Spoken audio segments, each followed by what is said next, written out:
That's the storage track over there. We'll go around and look at it. All right, cool.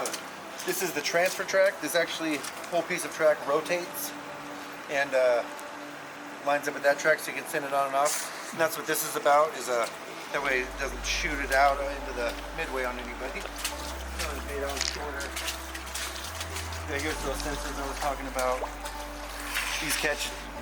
If it rolls back and it doesn't catch the chain, those will stop the car.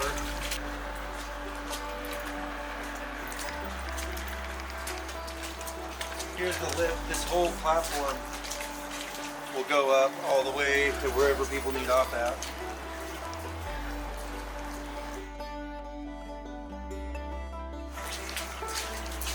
And this is our extra track with the extra car.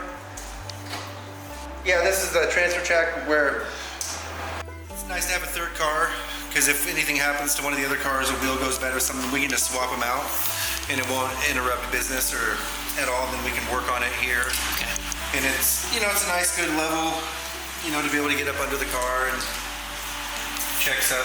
It's a little hard to work on the top of the car from here though. We'll usually leave it on the other track if it's something like that. But and then I don't know, you can see this fin in here. See right there, yeah.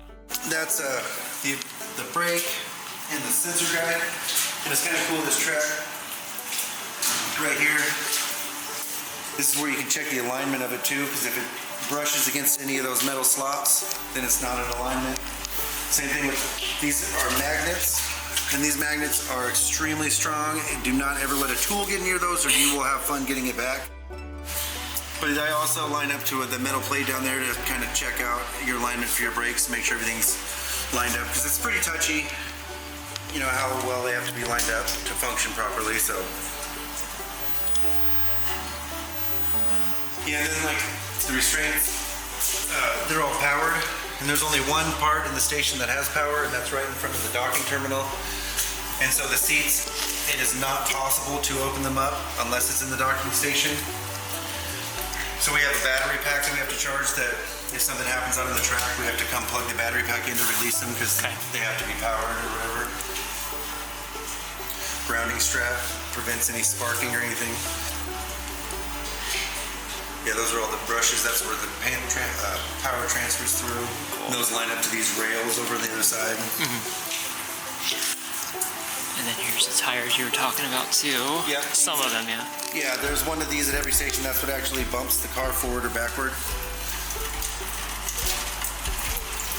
And that's what that blue bar's over there, in case that tire malfunctions and this one kicks it too hard. It won't be, you know, dangerous situation. Yeah, here's the rails. So these come into here and that energizes them to manipulate the restraints.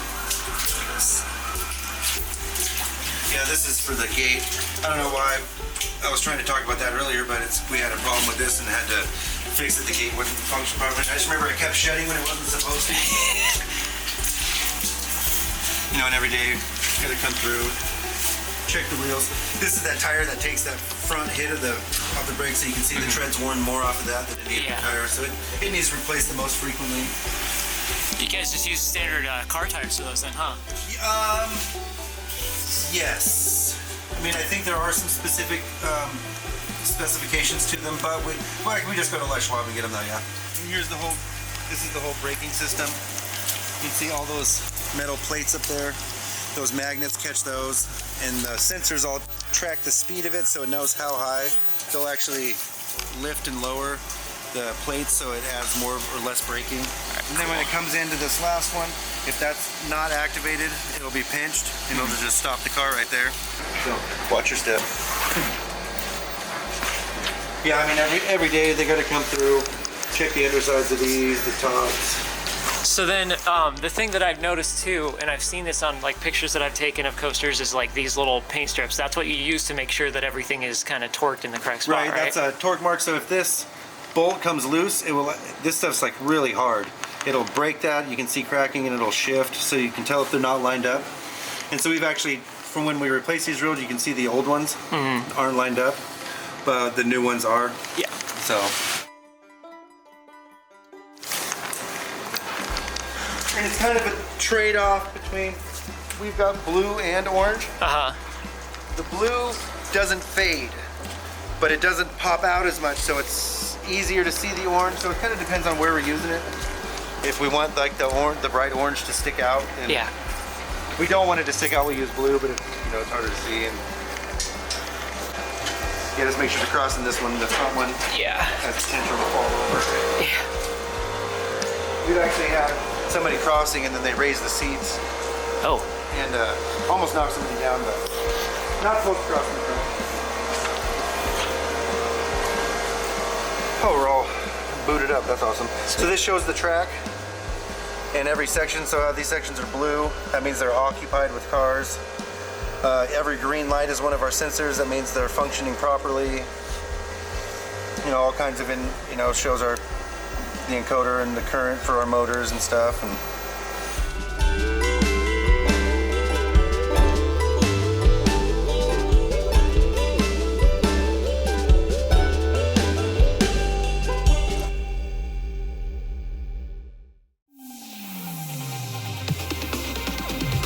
Thank you so much for watching this video. I hope you enjoyed it, and if you did, feel free to leave a like and comment below, and consider subscribing. I intend on uploading more content as time goes on and as Katie and I experience more parks and coasters.